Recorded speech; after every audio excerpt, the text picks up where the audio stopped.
Son, and of the Holy Spirit. Amen. Amen. All right, everyone, welcome back to Nets in the Water. I'm here today with Audrey Merk. Audrey, thank you so much for coming on. Of course. Thanks for having me. Yeah, very excited. So I feel like I'm doing like a Jesuit series. We have so many guests on who are from Jesuit in Tampa, but yet another great teacher from Jesuit Tampa. Never actually was my teacher. No. But you are the head of theology department. I am the head you of You are currently. Yeah, okay. I knew you were when I was there. And yeah, this is my 4th year doing that. Mm-hmm. Head of the theology department, massive role over at Studio 316, speaker on panels about Catholic education, world-renowned, really.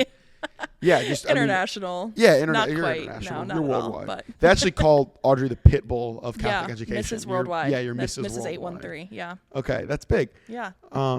Yeah, I guess you can maybe break it down too. You went to Franciscan University, studied education, I can only assume, theology. No, actually, I studied psychology at first. That was the original plan, was to be a counselor. Okay. And then I decided to tack on catechetics because I figured, well, I'm going to a Catholic school, I should study something Catholic.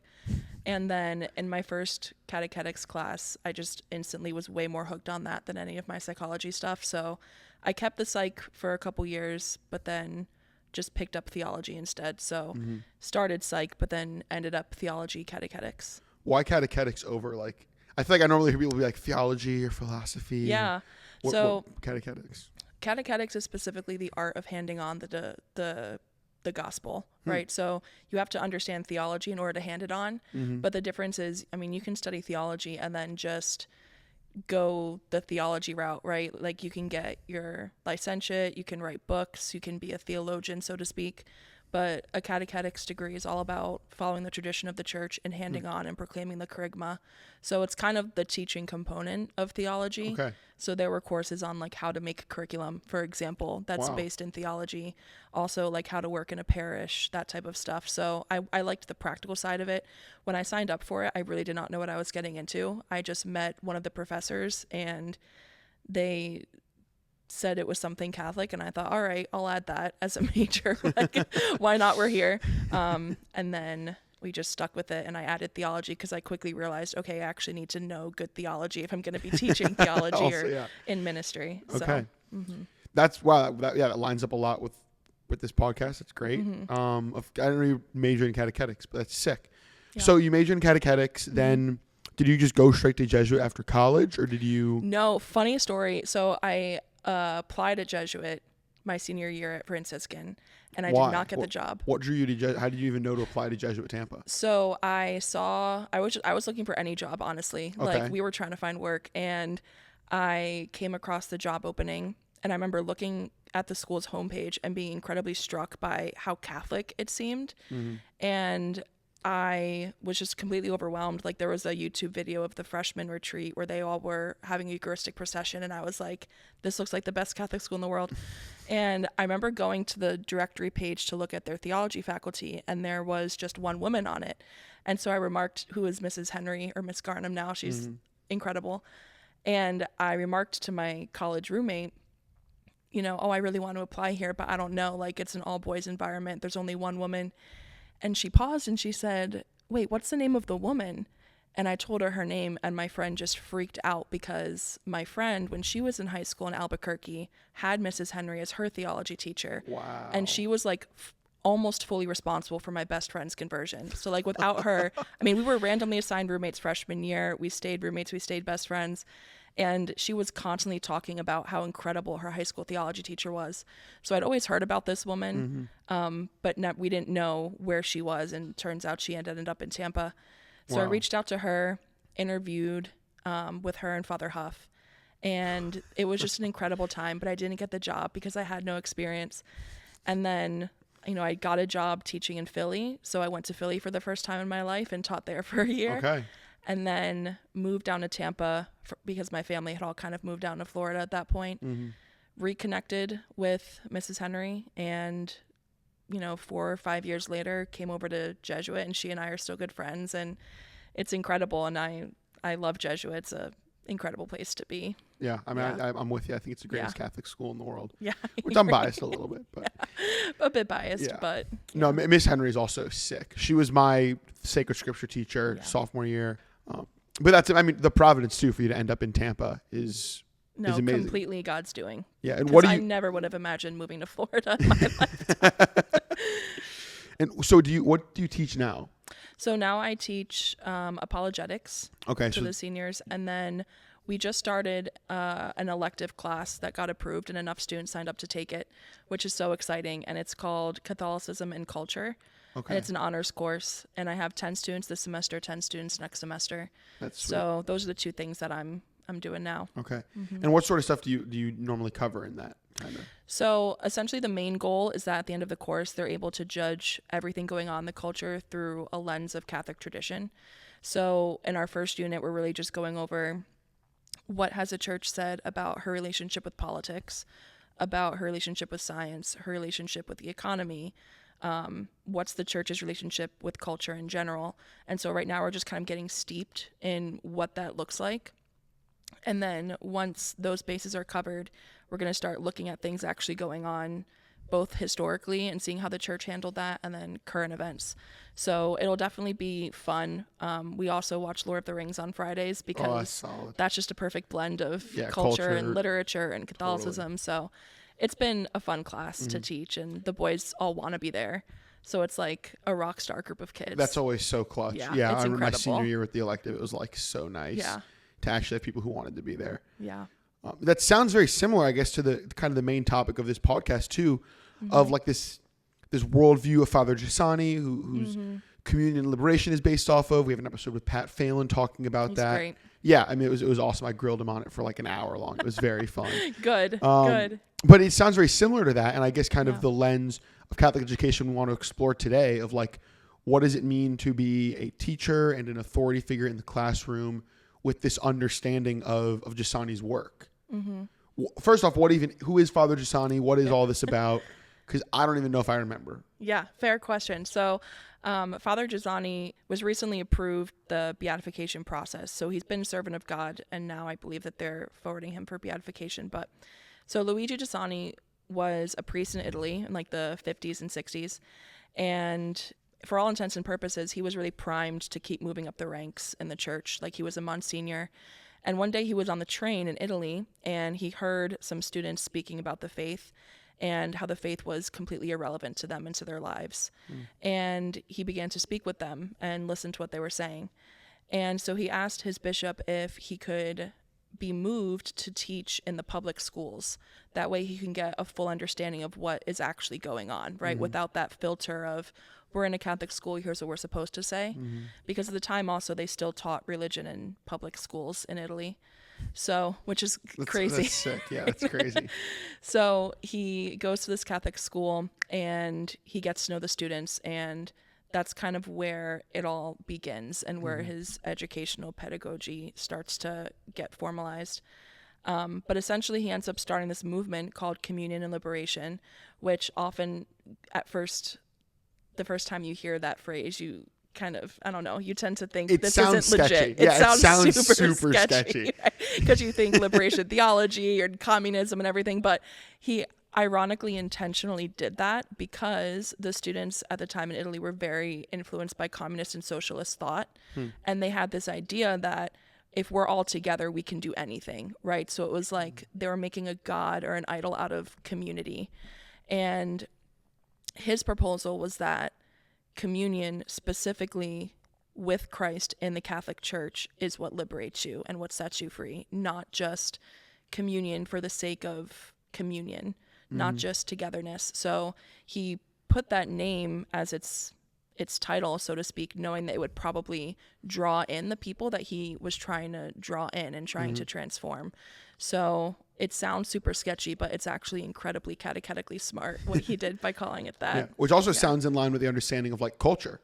Like he knew the culture that was around him. He knew what would be appealing, but he baptized it. Like he made it something that was holy and good. Yes. Yeah. But still did it in a way that the culture was like raised an eyebrow to it enough to understand it. So, like he was drawing crowds. Like he would start giving public lectures in places in Italy, and I mean, standing room only. People are going to listen to his theology lectures, which is crazy. But he definitely had a very charismatic personality, but it was also no nonsense. And he just had a way of speaking truth that resonated with people's hearts and encompassed everything. It didn't leave anything out. And that's definitely what drew me to the movement and to his, educational philosophy as a whole. And I guess, to kind of take that turn to it is, so he has this understanding of the community within the church, you're liberated, powerful theology. What the heck does that have to do with the classroom? How does that even apply to teaching with this understanding? Yeah. So because his work really originated in the classroom and with students, that's kind of where the mode of community liberation still has its biggest impact. But in the classroom? Yeah, okay. I would say in the classroom. Got it. Yeah. Essentially, he describes education, and the church describes education in much the same sense, that education is an introduction to the totality of reality, which is very different from instruction, right? Like, you can be instructed on how to do a mathematical equation.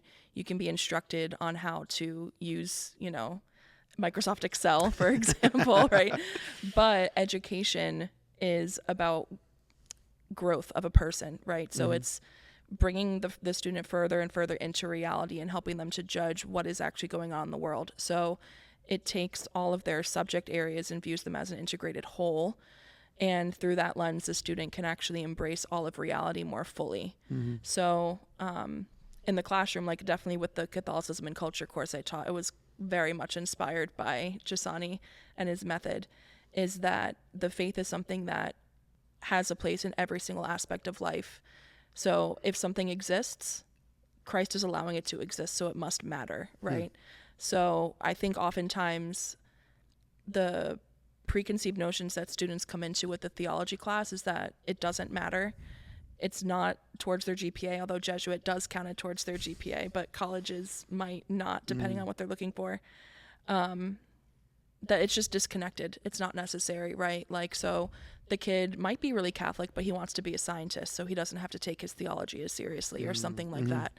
But this approach says, no, we're going to learn theology well so that we can live all of reality a lot better in the way that God has ordained it to. So that's kind of the overarching, I would say, philosophy that underpins Giussani's method. So you mentioned that anything that exists, like the Lord is letting it exist, so it must matter. How does that apply to like openly, like bad things, like evil things? Yeah. Like, because at a certain point, part of me almost wants to say that like some things we should almost treat as if they don't matter. Like if I just disregarded that voice in my head of like, oh, just miss mass, like, oh, just like these voice, some things I almost feel like we should disregard. So how does that, how does that like coincide? I think it's easier to disregard them. I think, if we go back to the problem of evil and the problem of suffering, why does God let any type of evil thing persist? It's because he knows that he can bring a greater good out of it. So if we didn't have any of the things in the world that are not inherently good, right? I mean, God could create that world. That could be reality. But he's saying no. He's going to allow other things. So I think out of a spirit of humility, in fact, if the Lord is allowing me to have these temptations, to have these doubts, if he's allowing certain things to go on into the world, well, then what am I supposed to do with that? And I think that's where real growth and virtue comes in. That's where encountering Christ comes into play, right? Like he said that he didn't come for the healthy. Like the healthy don't need a doctor, the sick do. Yeah. So I think, it all matters. One of the, more practical ways that this looks in the classroom, the way that this all kind of ties in together. So last year I taught morality and I loved it. That's honestly probably one of my favorite courses to teach is morality. And it's helpful because the students are learning things that are objectively good versus objectively wrong, but kind of coinciding with Giussani's pedagogy of the value of experience, and not experience in a simply, I felt this type of way thing, but like true theological experience, is that if the students pay attention to the things in their life that give them life and that kind of make their heart spark, or Giussani would refer to it as something that corresponds with your heart, that will actually lead you closer and closer to Christ. So then the question comes in of, well, Ms. Merk, I partied last weekend and got super drunk and it corresponded with my heart. Like it felt really great, right? So what I do is I have the students kind of try to pinpoint exactly what it was about that experience that really corresponded with their heart. It's not the drinking, it's not the sinning, it's you were with your friends, you didn't have any anxiety, and you felt like you could be free. And those are some big things in Christianity, right? Yeah. And so I would challenge them, okay, this week, do something that is not a sin, that is with your friends, makes you feel free and lessens your anxiety. And tell me if you feel the same way. And we would journal about that every week or every other week. And they're actually able to judge their lives and say, wow, this actually did bring me that level of freedom and that level of peace, and I didn't need to sin to do it. So I think that even those things that are not good in our world, that especially the, teenagers and all of us alike would partake in, if we just stop at, oh, it's a sin, I shouldn't do it, then we're almost doing a disservice to ourselves and to God of like, well, what could I learn from that? Why was I drawn to that? What am I really made for? And it's one thing, to read the catechism, say, this is what I'm made for. It's another thing entirely to go and live it out and to verify, oh, that is what I'm made for, and I don't have to sin to do it. So, it's very similar to Don Bosco's own thought of, run, play, jump, but don't sin. Yeah. Right? So it's there and it happens, but we don't have to give into it. And a lot of our virtue and our verifying that Christ is what really satisfies my heart can only happen when we're able to compare sin versus not sinning. So in that way, I think that it's valuable. How can that play out, practically speaking, in the classroom? Just also, I feel like it takes a lot of time. It's very personal. It's very granular to get into that with each student. How do you manage to do that within a classroom of students? Yeah. So first we spend about a day or two learning about what does the word experience mean. We kind of tackle this false idea that experience is just your thoughts and your opinions and what happens. But rather we use Giussani's definition of experience, which is something happens and I make a judgment about it, right? And so we go through practices of, okay, something happens, what judgment did you make about it? Good. Judge, something happens, what's your judgment? So we just learn the vocab, so to speak, about how to articulate the things that happen in our lives. Can you give me an example of that? I'm not sure I'm fully following what that means. So let's say that a kid is at a lunch table with his friends, and one of his friends starts making fun of him for something that's on his sweatshirt, and then everyone's ganging up on him. Okay, something happens. That's what happened to him. And then the judgment that he might make about that is, that kind of hurt. I didn't like the fact that I had to laugh through it and pretend like I was okay when my mom spent a lot of money on this sweatshirt, this was my birthday gift. I know I don't like that. I know I don't want that anymore. So this is something that we naturally do, I think, as people, but where the theology comes into play and where this actually gets elevated into how do you take that experience of something happened and I judged it and put it towards what I'm made for and what my ultimate destiny is a little bit complicated, but the boys are actually very good at it. So essentially you front load, right? And you tell the boys, hey, what are we made for? We're made for what God tells us we're made for, to know him, love him, and serve him, and to be happy with him this life and forever, ultimately in the next. We're made for peace. We're made for good things. We are not made for bad things. We're not made for heartbreak. We're not made for anxiety. We're not made for death, right? So I would have them write in a journal, tell me something that happened. Tell me how your heart reacted to it. Is it something that you're made for or not? How can you try replicating this? How can you try avoiding this? So, the kid would write, I was at the lunch table, blah, blah, blah. It did not correspond with my heart. And sometimes I read these and it's just it's so endearing. And then they say, this proves that I am made for communion with my friends, that I'm not made for insults or tearing people down. This week I will try to say something nice about one of my friends, right? So it's a kind of a simple way of just evaluating the day-to-day in life. And that way they're living their life and they're proving to themselves, I am made for good things. Like I am made for holy things, which if I'm teaching that to them all the time and I'm giving them examples from scripture that they're made from good things, they might just zone out and say, yeah, sure, I believe you. But if they're not practicing it and they're not living it, then it's not taking root in their lives, which is the most important thing. Yeah, they can have knowledge of, but not know it truly. Yeah. Now, you mentioned this on the practical side of things as well, that you read them.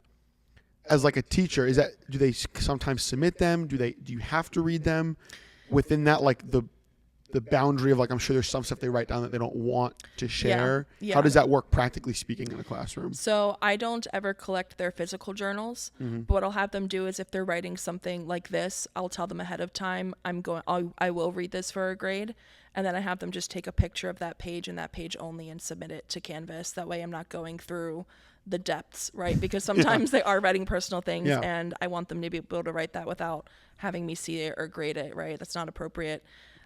So that's like the logistics of how it'll work. Other times we would have a class discussion where you can voluntarily share out your experience, right? Which is also very helpful because sometimes, you know, we need to hear the examples of others to be able to say, oh, that's what I was going through. That's what I was thinking. Yeah. And then it's helpful too because I'm there kind of moderating or directing it. And if there is any theological weirdness that comes out, I can just interrupt and correct and sidetrack, right? Yeah, because that kind of was one of my other questions of it. And Patrick Phelan and I talked about this a lot on his episode about community and liberation, of like, what's stopping someone from just having bad theology and justifying bad actions with this way of thinking. But you gotta mention, like, it's through this community of like analyzing it, judging the experience with people that you trust. Yeah, it's also, I mean, we still do have to do the work of learning the faith, right? I mean, it's communion and liberation. You're being liberated through communion with the church. So if you're not paying attention to what the church teaches and her morality, then you're not going to get the full benefits of it, right? Yeah. Like, I mean, case in point, a couple of years ago, our weekly meetings are called School of Community because we're learning from the community, right? And I remember just being very frustrated with the demands of the Catholic moral life. And I was just complaining. I was just having one of those days where, you know, it would just be so nice if I didn't always have to worry about sinning and not sinning. And sometimes I just wish I could do whatever I wanted. And I'll never forget, this woman looked at me, and I had just met her a couple weeks earlier, and just complete boldness, she looked at me and she said, "Go ahead and try and let me know how that works out for you." And I was like, totally taken aback by that. And I knew deep down she was right. You know, if I did try it, it wasn't going to make me happy, right? And I think one of the things that I love most about communion and liberation is it technically does give people the freedom or like the risk to try it and then realize this was not worth it. This was not good. And if I've learned anything in the last 10 years of teaching high school students is we're all going to sin. It's going to happen. We try and prevent it as much as possible. But at the end of the day too, like if they're actually equipped with how to judge the fact that their sin did not satisfy them and it's not what their hearts are made for, that's what's actually going to lessen the amount of sin, not just, you know, a fearful desire to not be bad or to get cut off from something. Yeah. So I think if there is someone who's just kind of using experience and communion to justify bad theology or sinful living, eventually, and I've seen this happen in the community, like eventually they're going to see the lives of the people who are not doing that, who are being very faithful, and they're going to say, actually, that's way more attractive. Like, that's how I want to live my life. And that conversion is a lot more organic and it's more natural. And I've seen that even happen with the boys, and it just takes better root when they are attracted to a way of living and they've known and experienced, this sin actually doesn't satisfy me, and cutting corners and making excuses and finding loopholes in Miss Merk's theology actually doesn't serve me well in the end. Yeah. So how does this understanding inform different areas of you as an educator, as a teacher? We kind of mentioned like the in-class discussions and leading the guys maybe on the more minister sense of like, this is maybe not even in the classroom in terms of like education so much as it is guidance and formation. How does it inform the rest of your job, your role as a teacher? Yeah. So I think what's become super important is my job is not just to be a theology expert to them, which hopefully, I mean, I'm not an expert. Like, I do not have a PhD in theology, so I'm not the expert. You know, I always defer to Mamola for things if he can point me in the right direction sometimes. But he was another guest on here. Yeah, I saw his podcast. Series. It was great. It was so good. He's incredible. my job is to, yes, teach them theology, right? And the students should gather, okay, she knows what she's talking about. She's an expert in that field. But really, for Catholic educators, whether you're teaching theology or science or history or English or whatever, it's also to be like an expert human. So you're not just bringing your theology skills to the classroom. I'm not just bringing my theology background to the classroom. I'm bringing myself to the classroom, which means that there is a little bit more on the line.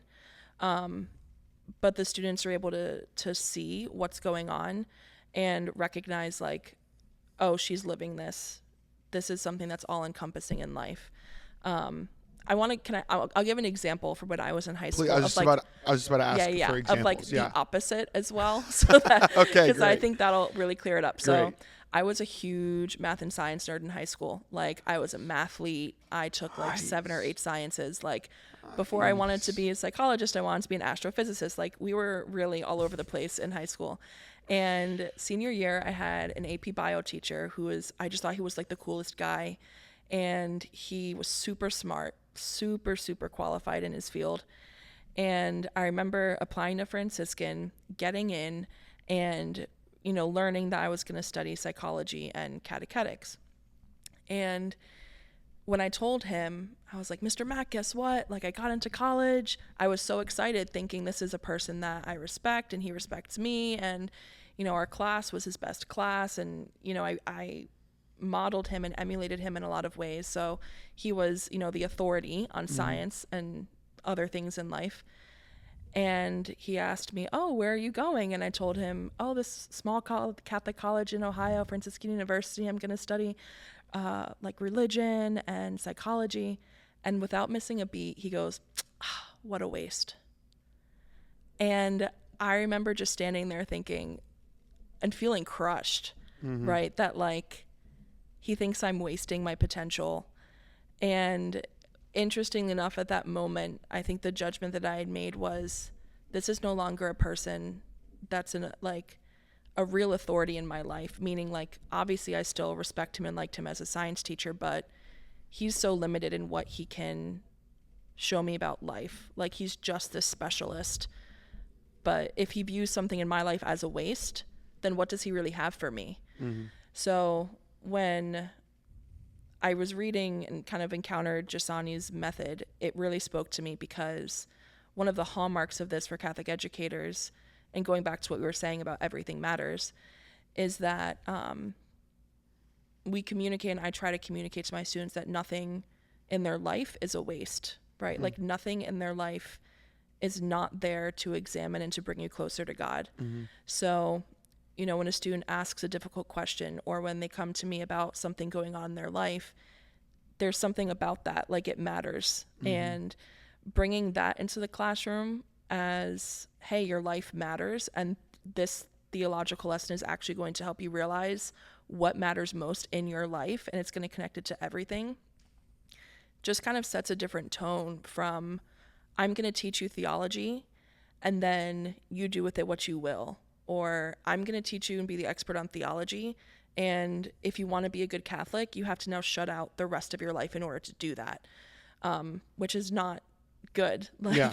Yeah. So it's, here's theology, and here's how we can implement it in all areas of your life. So I think just that openness to all of reality becomes super important. Yeah, I don't know if that answers your question or not, but yeah, I mean, it does on the broader sense. I mean, also in the sense of just like something that I think we don't do a good enough job teaching people, reminding people, is like a life of faith is not a compromise. It's not like I'm going to give up some fun parts of my life for the sake of God. I'm going to, not even fun, good. Yeah. I'm not going to give up some great part of my life for the sake of God. The only thing I'll ever give up for God is bad for me. Yeah. I think we just forget about that. I think sometimes we get caught in this trap of, like what you were saying earlier, I totally resonate with as a college student. Like, man, I'm just sick of like always worrying about sin and not being able to do things, and this is right, this is wrong, and always thinking about it. Like, sometimes I am envious of people who have no idea of morality. Right. They never have to worry about it. They never think about it. And I say have to, as if it's like a privilege, as if it's a great thing. Yeah, that like it's not a compromise. It's not a bad part of our life to live with the Lord. Yeah, no, I think some of the most exciting lessons that I end up teaching the kids, and one is actually coming up like the next 2 days with my seniors, is, you've learned and they've heard that God created ex nihilo, right? He creates from nothing, right? They've learned that the last 3 years. Last year, in quantum mechanics and the quantum physics world, they start blowing up the news saying we've been able to create something from nothing. And I remember when I first caught wind of this, I thought, great, there's my career. There's my livelihood. Like, it's all done. What's going on, right? We have our little mini spiral moment. And then I just said, nope, we're going to, in the spirit of Iron Man, become an expert in quantum physics tonight. And I started looking through things. And one of the first articles that I saw, right, it had this gorgeous image of some computer generated matter, I don't know what, right, some sciencey looking thing, and in the very tiny gray size 3 font underneath the image that nobody reads, I zoomed in to read it, and it said the concept of it said the scientific and quantum definition of nothingness should not be confused with philosophical nothingness.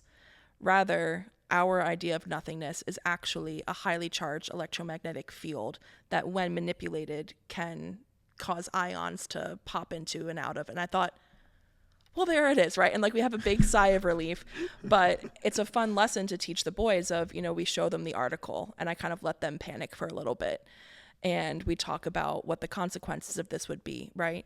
But then we all kind of read the article in its entirety and we see that in fact this doesn't actually contradict the faith, and actually how incredible is it that we can learn about the fabric of our universe on a physical level, and it still reinforces the centuries and millennia years old understandings of who God is and who our creator is, right? So the level of excitement that you can actually approach non-theological topics with is something that I really like to pass on with them. There's a poster in my classroom that has one of the images from the James Webb Space Telescope. Nice. Which I don't know if you've seen it, but you see all these different galaxies and it's just incredible. And I remember becoming a real nerd around the James Webb Space Telescope and everything it showed.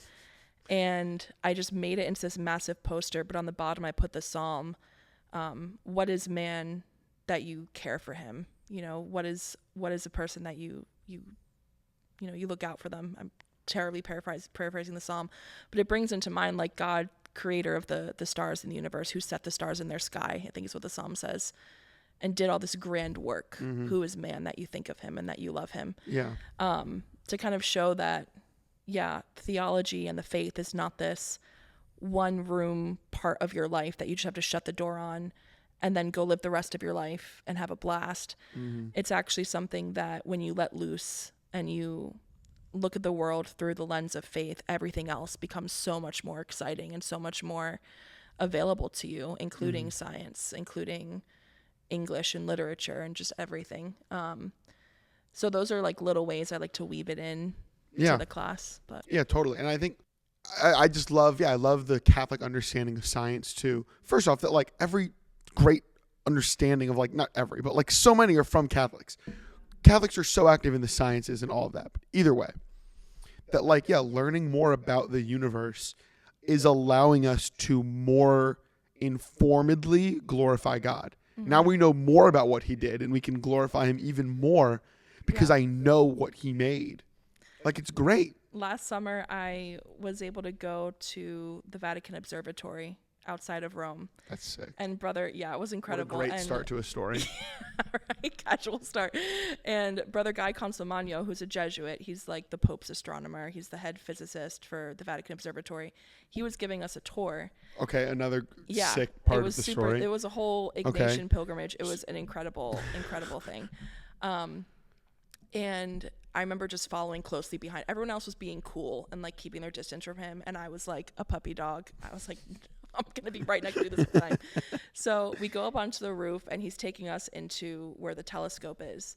And outside the observatory, there's a plaque and you have to see it up close and personal to even get in the door to where the telescope is housed. And in Latin, it says, God, the creator of the universe, come, let us adore him. And I remember just getting chills when I saw that of like, and now you go into the room and you look out into the universe. And that's one way that you can adore God, right?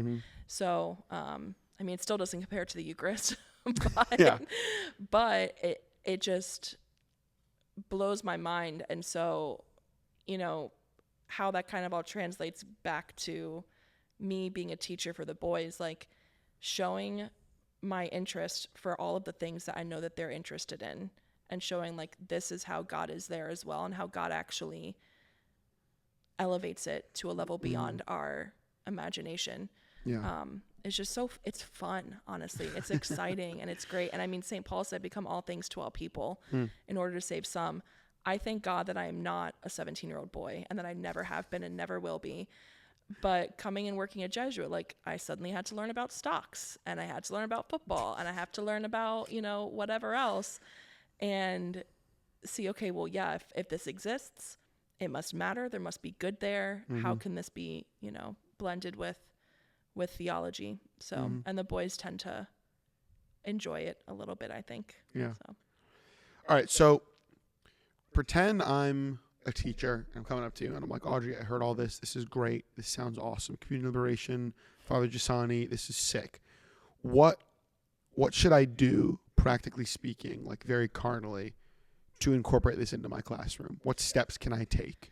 Yeah, I think first step would be identifying other teachers who you know are at least trying to do this stuff as well.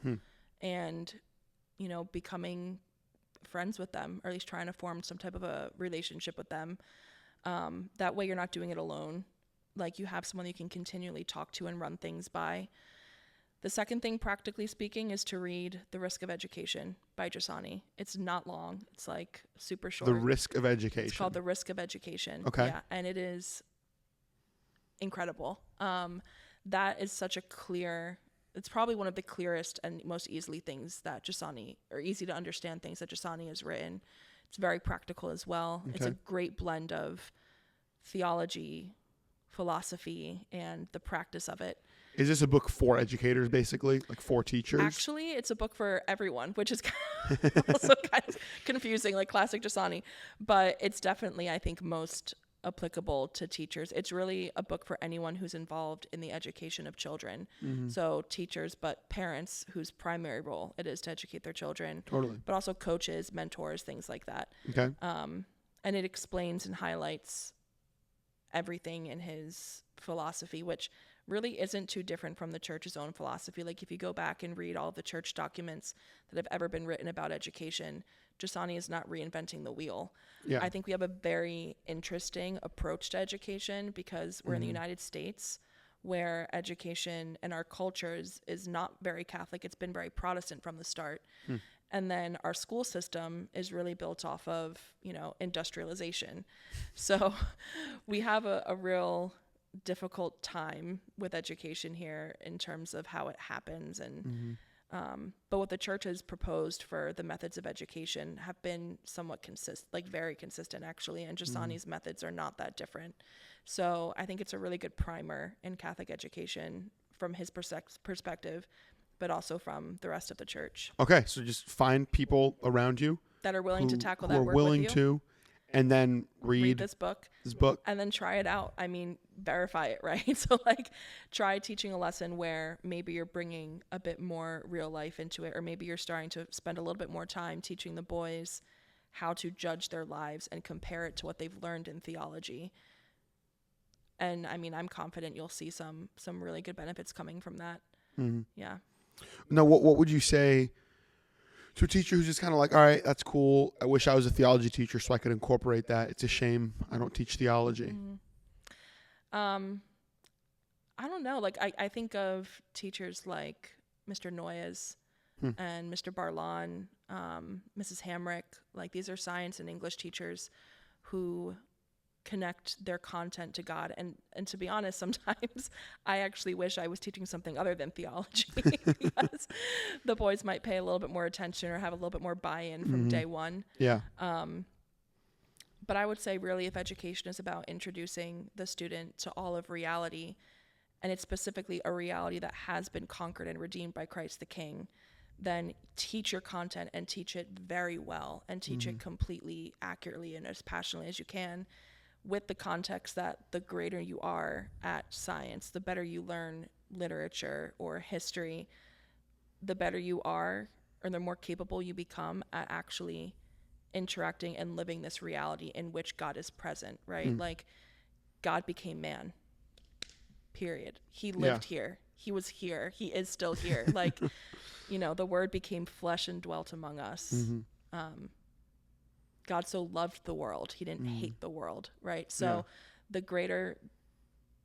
better we are at educating students in the good of the world, whether it's science or math or history or engineering or whatever it is, the greater they can engage with this reality that God so loves and that Christ chose to become a part of. So it just kind of, I think, can be a really good antidote to a lot of the harmful things that we hear of, like, that are almost kind of cultish in nature, where Catholics can be tempted to just not want to have anything to do with the world. Like, that's actually low-key heretical, right? Like it's almost Gnosticism sometimes. Yeah. So I think for the teachers that aren't, like, part of me is jealous of them, because it's like, hey, the students are already listening to what you're saying and think you're way more credible than I am because you teach a real thing. So use what you have and show the students how that knowledge can bring them actually closer to God. Yeah, and bring their experience to the forefront, allowing them to judge it. Yeah, I mean, I think it just does such a disservice to the incarnation itself to pretend like all areas of human life aren't touched by the eternal.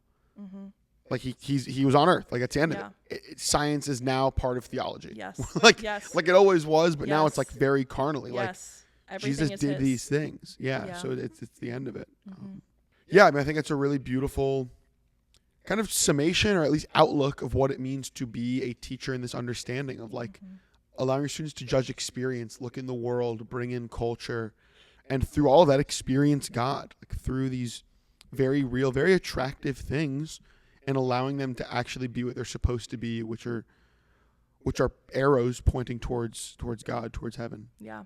It's the same thing that Ignatius put forth, right, of finding God in all things. It doesn't mean that God's substance and essence is found in all things, right? Like, we're not pantheists. So it's also, important to clarify that if that ever comes up. But yeah, God can be found in all things. Like, if it exists, there's traces of the divine. And I personally know that my life has become way more interesting when I view reality in the world through that lens, because now suddenly everything is an opportunity to meet Christ. Like, everything, even if it's not branded as Catholic or as Christian, there's something that could be there for me because God is allowing it to exist and he's the creator of all things. So everything becomes more interesting. And I think ultimately the students want an interesting life, and they can pick up when their teacher is an interesting person, right? They can pick up when their teacher is living a well-balanced life versus if they're just a theology, nothing else matters type of person, which, I mean, if the person themselves is funny, it could be cool and it could work. But I think long-term, they want to know that their teachers are capable people and that they're living their faith in entirety, not just in a little box that they're comfortable with. Yeah. I think that's a great blueprint. I think that's a really beautiful outlook. Thank you so much for coming on, for sharing your expertise. Always. Thank you. This was awesome. We have a thing at the end of every podcast where we'll clap at the same time. Okay. We are out. Great. Thank you, John.